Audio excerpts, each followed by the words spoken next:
तो हेलो प्यारे स्टूडेंट्स, कैसे हैं आप लोग। उम्मीद है आप लोग मजे में होंगे, मस्त होंगे। मैं पांडव सर आपका इस चैनल पर स्वागत करता हूं। आज का यह वीडियो बिहार बोर्ड की क्लास 12 के इंग्लिश का चौथा चैप्टर है, जिसका नाम है आई हैव ए ड्रीम, मतलब मेरा एक सपना है। ठीक है, हर इंसान का अपना एक सपना होता है। सपना से संबंधित, ड्रीम से संबंधित आज हम लोग पढ़ने वाले हैं।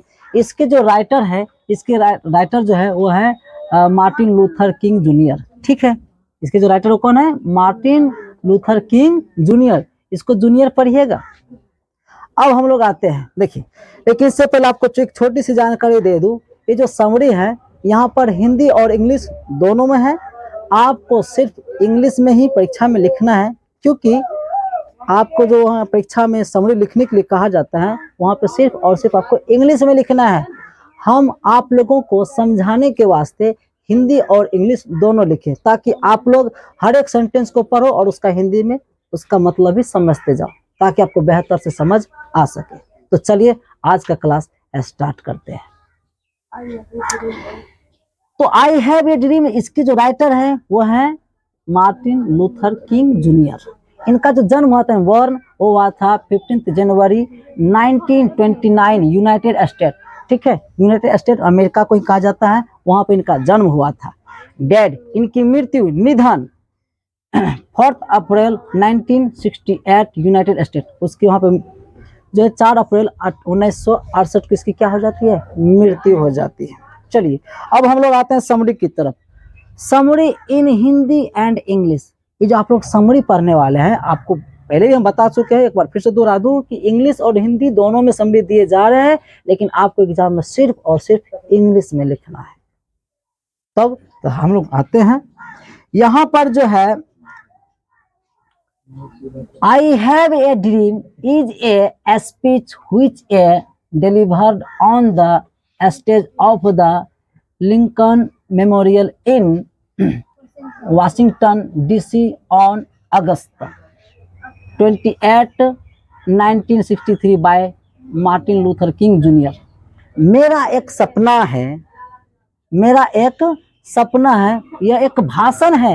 ये क्या है? स्पीच, एक भाषण है, जिसे 28 अगस्त 1963 को मार्टिन लूथर किंग जूनियर के द्वारा वाशिंगटन डीसी के लिंकन मेमोरियल के मंच पर दिया गया था। जब वो भाषण दे रहे थे, कहाँ पे भाषण दे रहे थे? Washington DC. ऐसा आप लोगों को पता है अमेरिका की राजधानी कहाँ है? वाशिंगटन है। वहां पर वो भाषण दे रहे थे। उस भाषण का एक अंश है जिसका नाम है I have a dream. I have a dream. आगे है इन दिस स्पीच, माने इस भाषण में he speaks about his dream of seeing Alabama as a developed state। इस भाषण में वो अलबामा को एक विकसित राज्य के रूप में क्या करते हैं? सपना दिखाते हैं, सपना के बारे में बात करते हैं। Free of racial distinction between the whites and the blacks. कहता है वह गोरे और काले लोगों के जो डिस्टिंक्शन का मतलब होता है भेदभाव।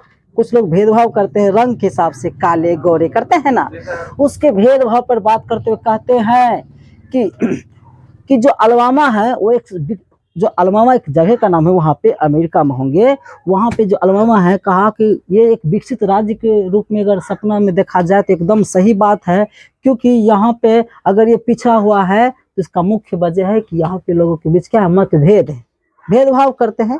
किसके हिसाब से? रंग के हिसाब से। व्हाइट्स एंड ब्लैक, व्हाइट्स में वही गोरे आप कह सकते हैं, ब्लैक में काले। काले और गोरे को कह करके हम लोग क्या करते हैं? मत भेद करते हैं। इस वजह से अलबामा नामक जो जगह है वो क्या है? पिछड़ा हुआ है। अगर इसको इस सब से मुक्ति दिला दिया जाए तो ये क्या होगा? डेवलप्ड स्टेट बन जाएंगे, विकसित राज्य बन जाएंगे। आगे बढ़ते हैं हम। he says that वह कहते हैं कि if America becomes a great nation, it must not overlook the problems of Negroes। इसका मतलब ये वो कहते हैं कि यदि अमेरिका को एक महान राष्ट्र बनना हो तो निग्रो के समस्याओं को क्या करना पड़ेगा? निग्रो जो है प्लुरल में है, ठीक है, एस लगा दिया जाता है। निग्रो एक जगह वहाँ का, निग्रो की समस्याओं को नज़रअंदाज ना किया जा सके, क्योंकि अगर हमारा ये शरीर है तो हमारा जो शरीर है तो हमारे शरीर के हर अंगों को ध्यान में रखना होगा। किसी अंग को भी आप नज़रअंदाज ना करें, क्यों? इसका कोई काम नहीं, तकलीफ आप ही को होगा। समझते हैं पैर से कोई काम नहीं है। अभी हमको जैसे आप लोग फेस देख रहे थे, क्या मेरा पैर से कोई मतलब नहीं क्या? सबका अपना अपना कार्य है। कल भी बात करती ना, कोई लोग कहता है कि ये मशीन का मेन चीज तो यही है। भाई मशीन का हर चीज मैंने होता है, नहीं होता है जी, क्योंकि उसके बगैर चलेगा ही नहीं। एक चीज निकालो चलेगा। अब मान लीजिए शरीर है, कहेगा कि जल ही जीवन है। सही बात बोला, जल ही जीवन है। तो हवा कहाँ गया? हवा जीवन नहीं क्या? भोजन कहाँ गया? वो जीवन नहीं है क्या? वातावरण, वायु, जो हम लोगों का जलवायु वो कैसा होना चाहिए? भाई सबकी जरूरत है। खाद्य पानी, खाने पीने की चीज जरूरत। अब कहेगा आँख नहीं रहेगा, आँख नहीं रहेगी तो आप सारा संसार को देख नहीं सकिएगा। नाक मुख मुख्य अंग है, भाई कोई मुख, भाई सबका अपना अपना काम है। ये कहिए ना कि सबका अपना अपना काम है।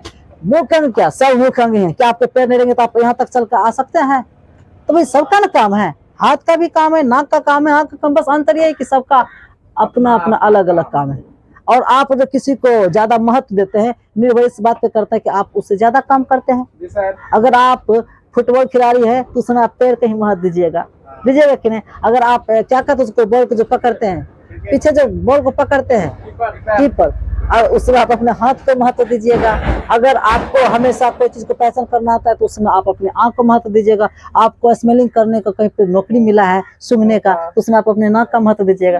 तो हो तो गया, वो तो आपके ऊपर निर्भर करता है ना, आप किसको महत्व दे रहे हैं। वैसे यहाँ पे चलिए हम लोग थोड़ा सा टॉपिक से बाहर हो गए हैं, यहीं पे आना है। ये कहते हैं, जो कवि है वो कहते हैं कि अमेरिका को इस बात को कभी भी नजरअंदाज ना करे कि निग्रो को पीछे नहीं छोड़ना चाहिए, क्योंकि निग्रो भी अमेरिका का ही क्या है, हिस्सा है।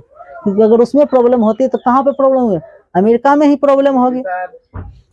फिर कहते हैं the should be granted the rights and citizens, उन्हें एक नागरिक के रूप में अधिकार देना होगा। निग्रो के लोगों को भी एक नागरिक रूप में क्या देना होगा? अधिकार देना होगा। शायद वहाँ का कोई जगह है, वहाँ के लोगों को अधिकार नहीं दिया गया नागरिकता वाला।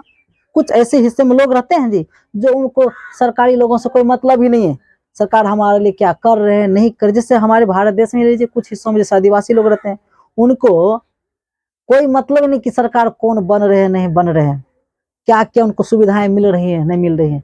उनको बस यही है कि हम अपना जंगलों में रहें। उसका कुछ रीति रिवाज है, अपने ही रीति रिवाज में मस्त रहते हैं। जंगलों में अपना मतलब पेट पूजा करने के लिए भोजन के तलाश में इधर उधर भटकते हैं, जो मिलता है वो खाते हैं, जानवरों को मारते हैं। जैसे उसका जो भी रहन सहन है वो उसी में क्या है, खुश है। सरकार कभी कभी उनको मौका भी देते हैं, लेकिन कभी कभी उन लोगों का भी एक जिद्दीपन है। उन लोगों को लगता है कि नहीं हम इसी में मस्त हैं, हम नहीं जाएंगे। नहीं समझे भाई? एकदम एकदम आइए मानव की जिंदगी जिए, लेकिन उनका कहना है कि हमारा धर्म, हम अपने धर्म को नहीं छोड़ेंगे। होता है ना, कुछ अपने पूर्वजों के बनाए धर्म को लेकर चलते हैं, उसी को तो कहते हैं संस्कार। वो अपने संस्कार को अभी तक बचाए हुए हैं। चलिए आगे बात करते हैं। फिर इसमें कहता है पिटिया जी देखो, द हम भी डिस्टर्ब हो जाते हैं, ध्यान दीजिए, किधर पढ़ रहे थे भूलिए जाते हैं। अब लोग हाँ हाँ हाँ सॉरी।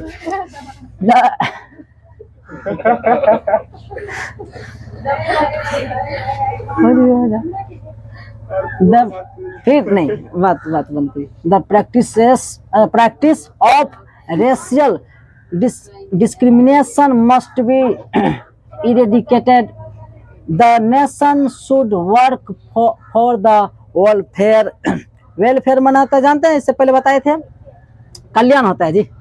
वेलफेयर मीन्स क्या होता है? कल्याण होता है, किसी का भलाई हो। Welfare of the negroes who are the natives of America, मतलब जातिगत भेदभाव के प्रैक्टिस को दूर करना होगा।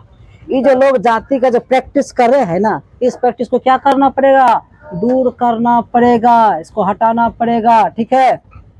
राष्ट्र को निग्रो के कल्याण के लिए, राष्ट्र को निगरों के कल्याण के लिए काम करना होगा, जो अमेरिका के लिए जो अमेरिका के क्या है, निवासी हैं, निगरों का पीछे नहीं सोच सकते हैं। तो मार्टिन लूथर किंग जूनियर जो है अपने इस भाषण के माध्यम से ये कहना चाहते हैं कि अगर अमेरिका एक विकसित राज्य होगा तो अमेरिका में अभी भी कुछ ऐसे ऐसे क्षेत्र है जो पिछड़े हुए हैं, उनको भी आगे लाया जाए, उनको कभी भी नजरअंदाज ना करे। ठीक है, और किस प्रकार से बातें नहीं कीजिए, किस प्रकार से काले और गोरे लोगों में भेदभाव होता है, इस पर बातचीत करते हुए लोगों को समान रूप से नागरिकता दिलाने की बात करते हैं। ठीक है, तो ये तो समरी है, कहानी थोड़ा सा लॉन्ग है तो संक्षेप में आपको समरी के माध्यम से समझाना चाहे, समरी ही समझ लीजिए, क्योंकि बहुत ये महत्वपूर्ण है, क्योंकि समरी निश्चित रूप से आपके एग्जाम में पूछे ही जाते हैं।